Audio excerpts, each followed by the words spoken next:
Thank you. Hey, guys. I'm going to sit down. Okay. Can y'all hear me? Thanks for coming, everybody. I like that no one's sitting in the front row. Yeah, I know. I'm scary. Okay, that's good. Thank you. Thank you. Okay, so I'm going to read from two sections. The first is early in the book, the second chapter, which is our first moment in Vivienne's head and from her point of view and from her character.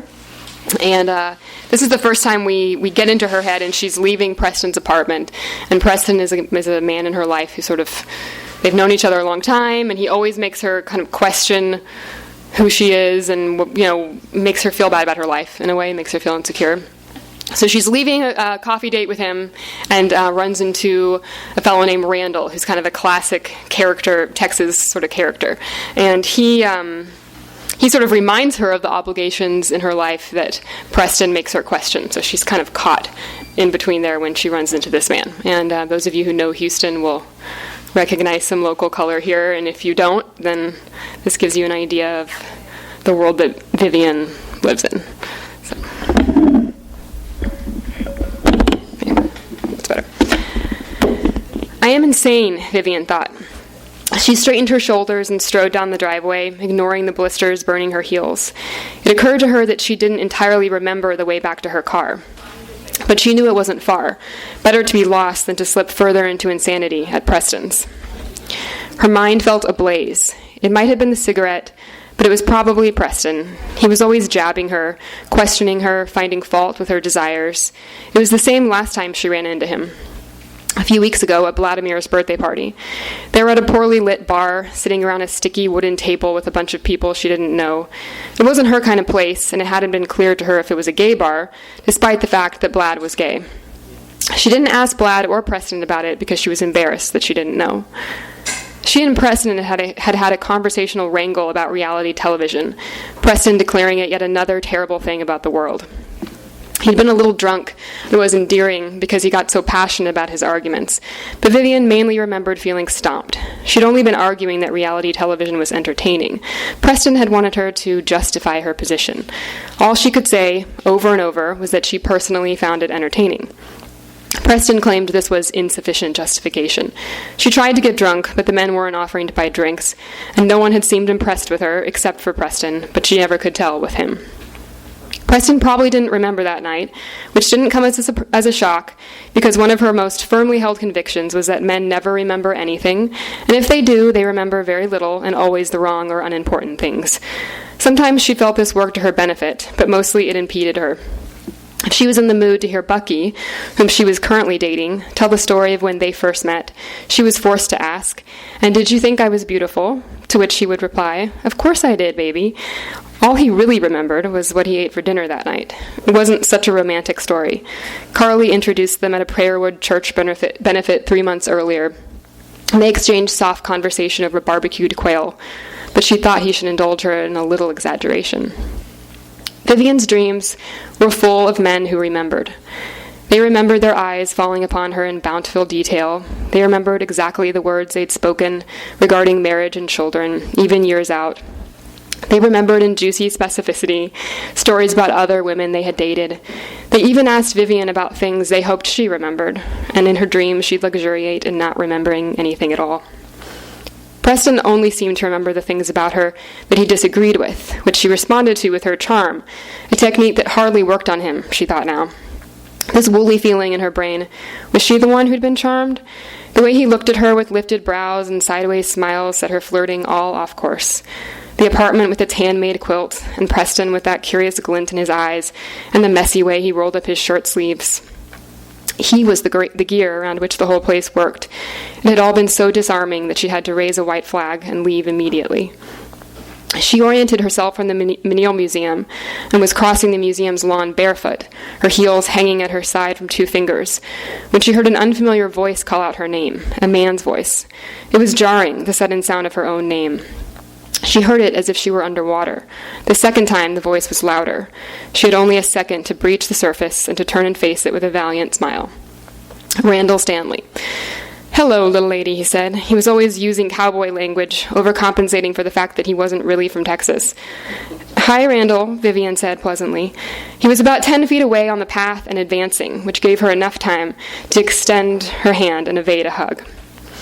"Quite a handshake there," he said, grinning. A woman in a knee-length pencil skirt and silk blouse, both black, and a pair of slim black stilettos, which Vivienne might have selected for herself, was right behind him. Her hair was pulled back in a tight bun, and she held a leather-bound folder to her chest. Out of instinct or habit, Vivienne instantly pictured herself through this elegant woman's eyes, and wilted beneath the image. Her hair was loose and flat, her dress frilly and too white. And worst of all, she was short. Vivienne dreaded standing before a taller woman. She was 5'4", not even very short, but she'd been caught unarmed, flat-footed. She stepped lightly onto the path and restored herself into her own heels. It occurred to her to wonder what was going on, Randall with this woman. He was a mid-sized man who made no effort to conceal his furriness. A throw rug grew beneath his black and floral rock-mount shirt. Yet Vivienne could see he had taken pains to mask his withdrawing hairline. His hair was side-swept and stuck in place. "What are you doing over here?" he said. The other woman looked at Vivienne serenely, too serenely. She had a terrible thought. "Do I look like I've been out all night? Does this woman feel sorry for me?" The idea of being pitied, coupled with the prospect of Randall Stanley thinking she was on her way home from a one-night stand, was too much.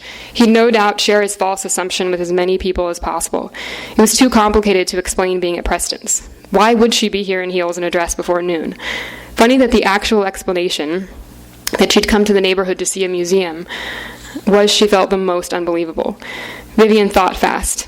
"I came by to check out the space for Waverly's rehearsal dinner. An inspired fiction." She mentally patted herself on the back. "How about that?" Randall said. "I didn't know this was Bracken's kind of show. He's not a big art guy." Bracken, Waverly's father, was indeed not an art guy. How could she forget that Randall was courting Bracken's friendship? The museum didn't align with the Blanks' ranch tastes whatsoever. "Oh, it was Waverly's idea," Vivienne said, sweet as pie. "I'm her maid of honor, so I thought I'd take a look for her." "The museum would be delighted to host the Blanks," the placid woman said.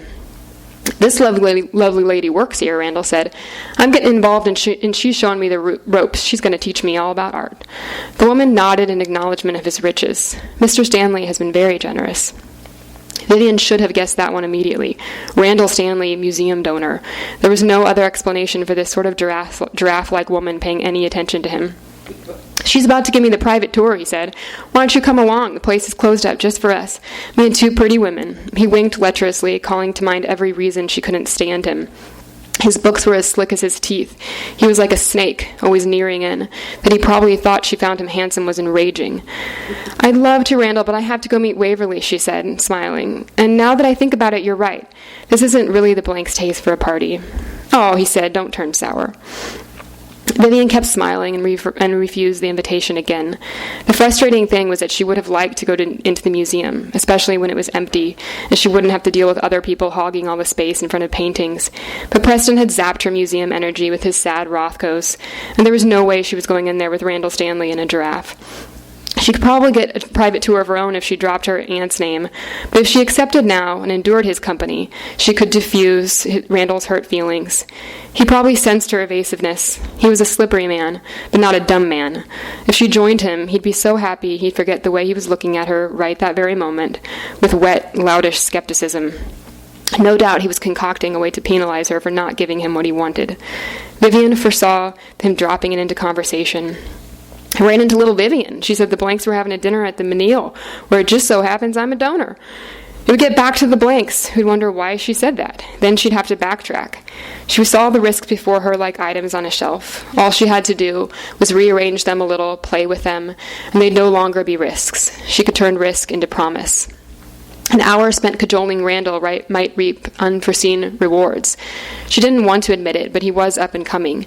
He moved to Houston a couple of years ago, from some cold place like Delaware, set on fulfilling cowboy dreams by becoming the biggest dermatologist in town. In this short span of time, he'd done just that. At 40, he was the local maestro of blackheads, spider veins, and Botox. His commercials were all over prime time. Even Vivienne knew his slogan, and not because she'd paid any attention. It was just on so many billboards, on television so often, that she couldn't avoid it. If you have acne, call the Randall man. He'll lend your face a hand. Vivienne thought it was the worst slogan she'd ever heard. He seemed to pride himself on being shameless, and in this regard he was more Texan than anyone. But Vivienne never said this aloud. There was an odd sincerity to his name-dropping, a genuine avidness Vivienne thought he'd do well to tamp down. He'd lobbed money at beloved Houston institutions and was steadily, inexplicably moving up. Rudy Tomjanovich had spent the weekend fishing at his house in Lake Conroe. His luxury suite at the football stadium overlooked the 50-yard line, elbow-rubbing distance from Bob McNair. He'd sponsored the biggest covered wagon at the rodeo parade and ridden all the way to the old Astrodome, waving like a Hollywood star. Every time Vivienne heard one of these tales, she'd roll her eyes and imagine Lynn Wyatt reluctantly mingling with Randall. He could buy his company, but he couldn't buy his company's enjoyment. He'd had his eye on Vivienne for months. She didn't even remember where they met, some party or other. He seemed to think she was the cherry on top, the prize that would justify his investment in the state of Texas. He'd made his position so plain that Vivienne often had to get creative in deflecting him. She'd secretly pass gas during their conversations, or feign a sick stomach and escape to the nearest bathroom. Anything to reduce his attraction to her. These methods had to be practiced discreetly, of course, maybe too discreetly, but he hadn't been dissuaded by her less discreet approaches either. She'd openly suggested he ask a certain willing woman to dinner, and suddenly he'd turned clever and whisper that he knew what she was up to. "Come on now," he said, "you won't be in there alone with me." "I wouldn't worry about that," Vivienne said, still pleasant. Randall tucked his thumbs in his belt loops. He was surveying her tone, deciding whether to be offended. "How'll you know what to say to Waverly?" he said, rocking on his boots. "If you won't even go inside. You didn't drive over here just to stand on the lawn, did you?" The other woman hadn't moved, but her smile was looking a little strained. He was testing her. "No, I didn't drive all the way out here to stand on the lawn," she said. "I came out here for some time to myself." It took Randall a few chest-hair stroking moments to absorb her words. Once he did, he seemed satisfied. "That's what I like about you, Viv," he said. "You don't feel the need to flatter me. I can appreciate quiet time, and I don't want to interfere on you." Vivienne made sure to preemptively offer him her hand again. Instead of shaking it, he kissed it. She tolerated this, but immediately wiped her hand on the back of her dress. He told her not to be a stranger, as he always did, and set off with the woman who fluttered her fingers at Vivienne. Once they were out of sight, she practically threw off her heels. She fumed all the way to her car, mostly angry with herself. Not only had she coddled Randall in order to repel him, the easy way out, but he'd taken it as a sign of respect, and in the process she'd humiliated herself. Why didn't she just tell him she was having coffee with a friend and seeing a museum to begin with? Then she wouldn't have had to skirt the fib about Waverly's rehearsal dinner. Now that he'd been coddled, he wouldn't punish her, but she didn't feel relieved. He probably thought he held a secret of hers and a reason to seek her confidence. What did it matter whether he thought she was coming from sleeping with a random guy? It was none of his business. She didn't feel entitled to know how and with whom he'd spent his morning, even if she cared. She sat in the car and pressed at her temples. She missed the feeling she'd had leaving Preston's. That was a more pleasant, flirty sort of confusion. The confusion she felt now pushed her right up against a wall. Over and over she asked herself, "Why do you care?"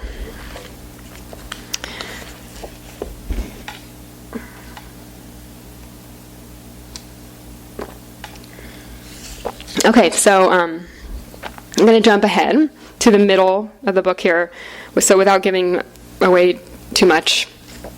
This is a scene where Preston, their relationship has evolved, and Preston has invited her to Paris with him, and she has said no, and she thinks maybe she made a mistake.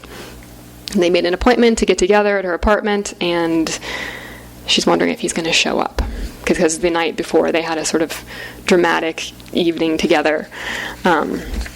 So yeah, she's wondering how that's what's going to happen, if he's going to show up, and how that's all going to go down.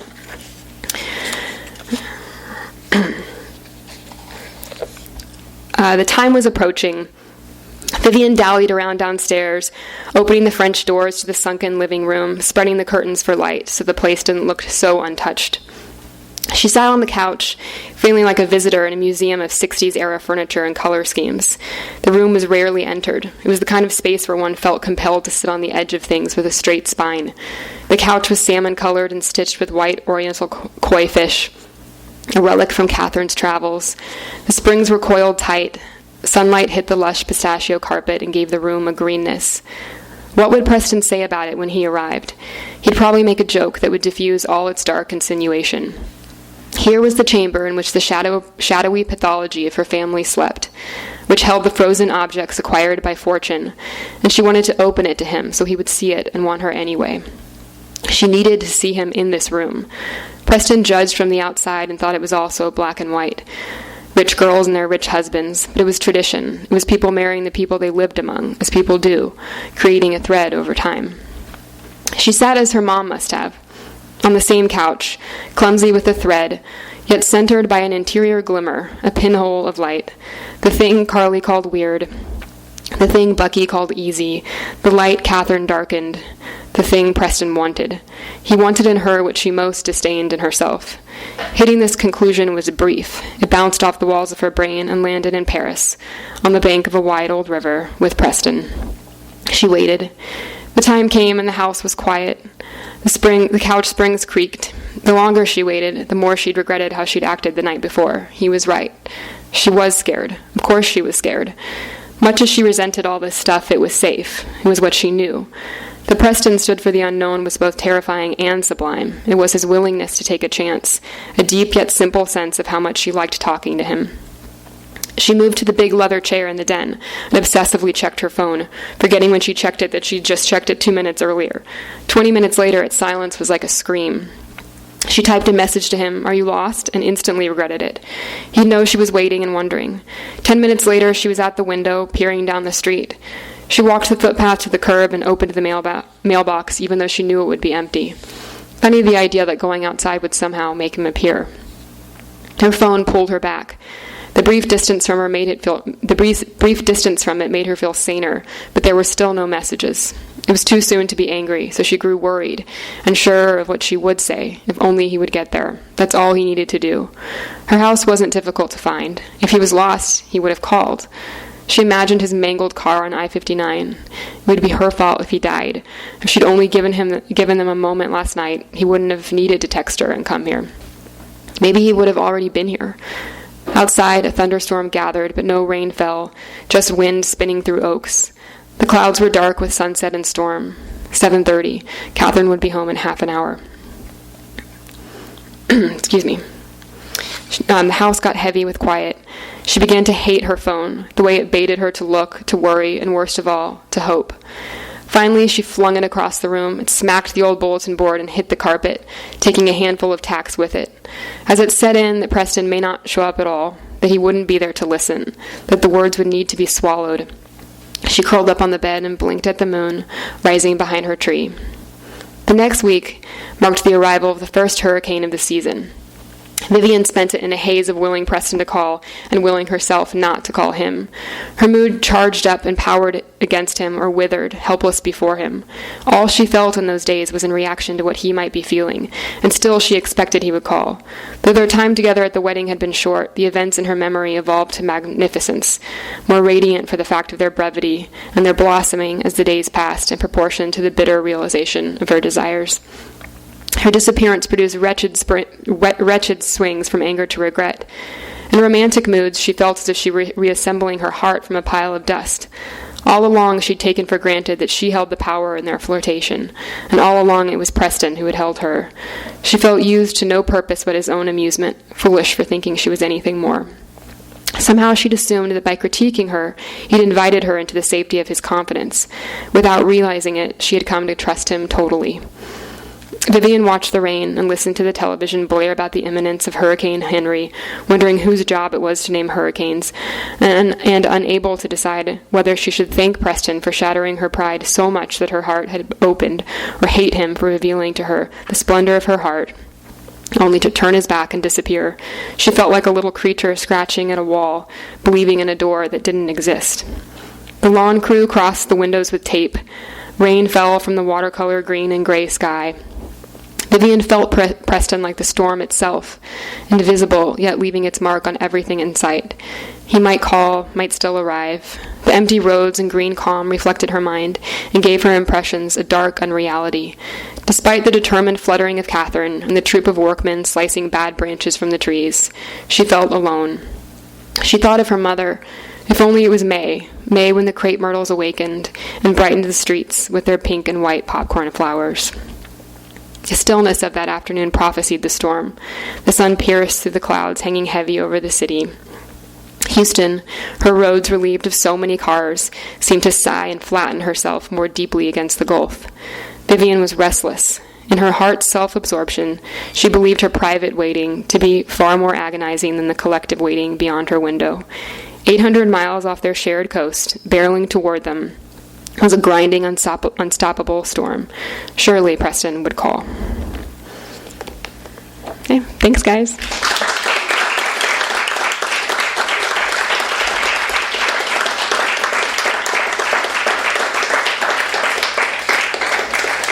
So, does anyone have any questions? That's what we're doing, right? Yeah? Okay.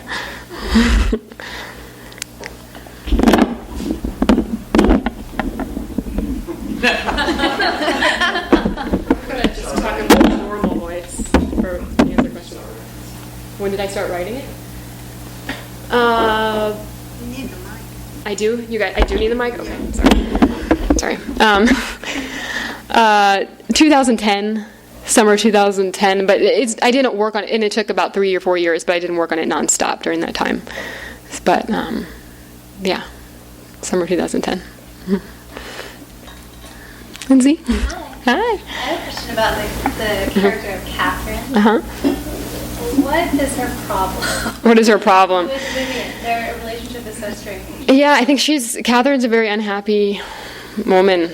You know, I think she's a person who never let herself feel anything, you know, and that's why she was so icy to Vivienne, because she never let herself feel anything about her family and allowed Vivienne to sort of represent something to her instead of actually be her niece, you know, and so she's just hard through and through, you know. It's very sad, but she's very peripheral, like you never see her. It's interesting, I had a scene, well, I don't know how many of y'all read this yet, but Catherine is Vivienne's aunt, and there's a scene where I had written her in there, and the editors were like, no, we don't need this, so I cut it.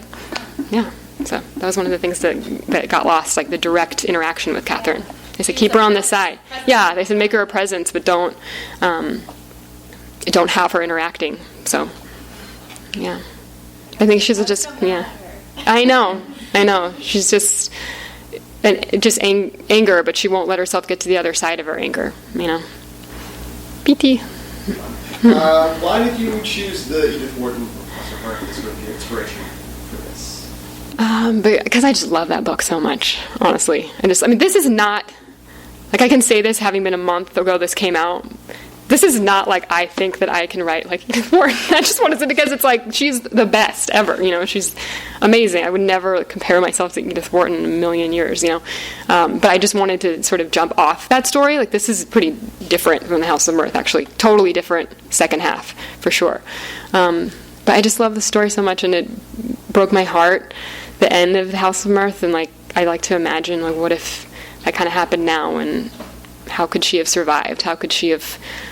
You know, I don't want to give away the ending of House of Mirth if people haven't read it, but, you know, I just loved it so much. Yeah. Adam? You hiding right there? Jumping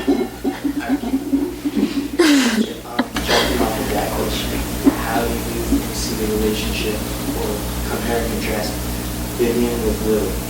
Vivienne with Lily. Like, how are they different? Yeah. Well, I think Vivienne is stronger than Lily. Lily is the main character of The House of Mirth. I think they're very different, but Vivienne ultimately is stronger. I think The House of Mirth is often looked at as a book that's like the social world of Lily's social world took her down, right? She was a victim of her society. But actually, I think Lily was also really weak, too.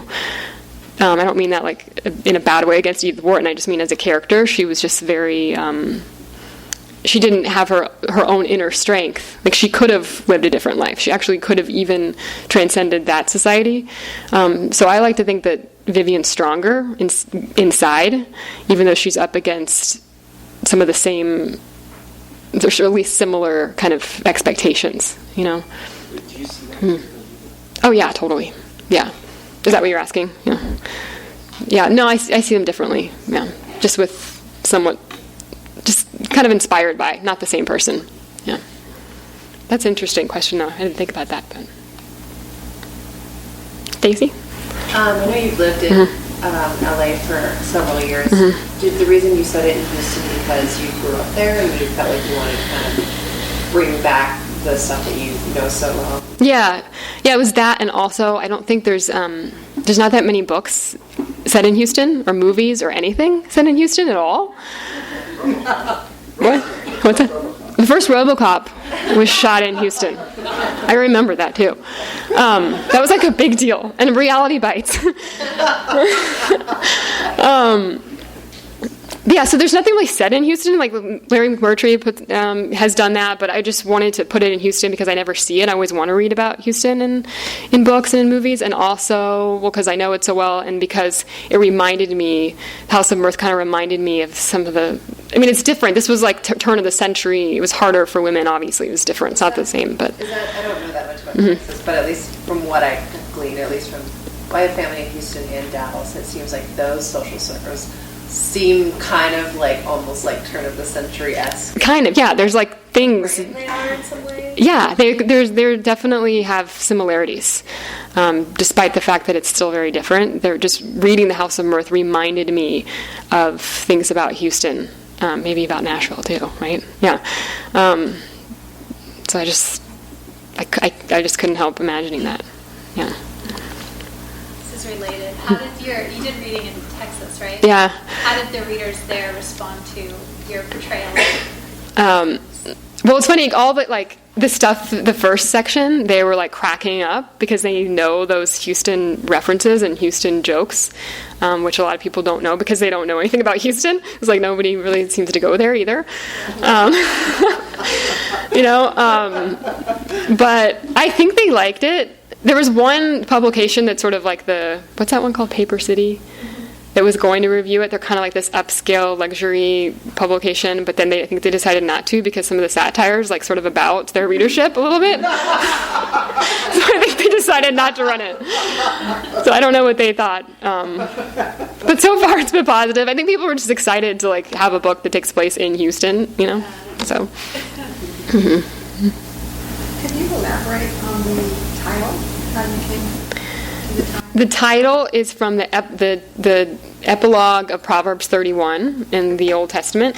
What is a wife of noble character? That kind of lists all the attributes of what makes a wife a good wife. And if you've read that list, it's like no woman can ever live up to that list ever. You know, so you could look at it as like a metaphor for wisdom, like what is a wise woman, but then also sort of like another way of looking at it is like the expectations that are kind of put on women and to what extent can we live up to them. And it's just sort of, to me, it's like a question, like, is Vivienne a wife of noble character? I don't know. That's kind of for the reader to decide, I guess. Yeah. Anything else? Or? Kate? Kate? So you said you've been working on this since 2010. So obviously, a novel can have a really long gestation period. So what are some of the things that kind of kept you going through that long process of drafting, revising, all that stuff? Closeness to the character, or just... That's a good question. I feel like we've talked about this before. Yeah.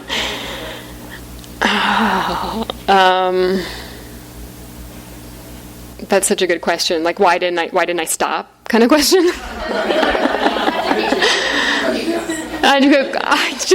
I had to. I just couldn't not. Because I wanted to, because I think it's fun, and also fear of not finishing, because that would be worse than finishing. Then not finishing to me would be worse than finishing it and nothing ever happens. Also because I love writing it, and I just could see it, and I didn't see any reason why I couldn't finish, even though, it was like long. There were long periods of time where I didn't work, like while teaching, so, but yeah, that's a good question. Think about that more. Yeah. Thanks, guys. Thank you so much for coming. Thank you. You've been listening to the Skylight Books Author Reading Series. Don't forget that you can listen to this and all of our other great podcasts at skylightbooks.com. Thanks again for stopping by, and we hope to see you soon.